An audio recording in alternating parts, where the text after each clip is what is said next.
Hello বন্ধুরা, আপনার সন্তানের জন্য মজাদার এবং আনন্দদায়ক একটি গল্প শোনাব।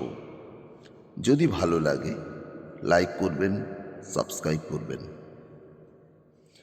দুই ভাই বনের প্রান্তে বসবাস করত। বড় ভাই তার ছোট ভাইয়ের প্রতি খুব নীচ মনোভাব জ্ঞাপন করত এবং সমস্ত খাবার খেয়ে ফেলত ও তার সমস্ত ভালো ভালো কাপড়ও নিয়ে নিত। একদিন বড় ভাই বাজারে বিক্রি করার জন্য কিছু কাঠের সন্ধানে বনে গিয়েছিল।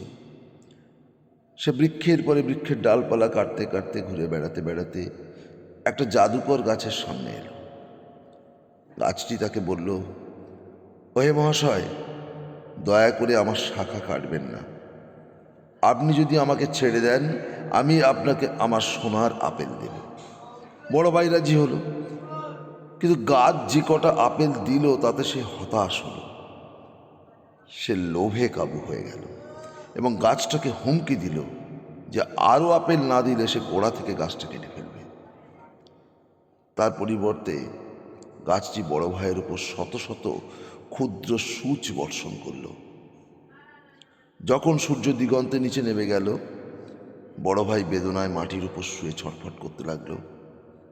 ছোট ভাই চিন্তিত হয়ে বড় ভাইয়ের সন্ধানে গেল।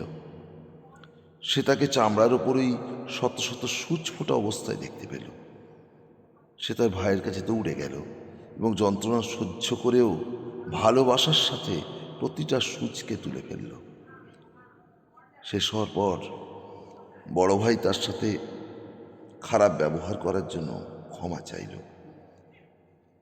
এবং এবার থেকে যে ভালো হওয়ার সে অঙ্গীকার করল। গাছটি বড় ভাইয়ের অন্তরের পরিবর্তন দেখে এবং তার যত সোনার আপেল ছিল প্রয়োজন ছিল সব দিল। অর্থাৎ এখানে বলতে চাওয়া হলো, সদয় এবং ক্ষমাশীল হওয়া একটা গুরুত্বপূর্ণ কারণ।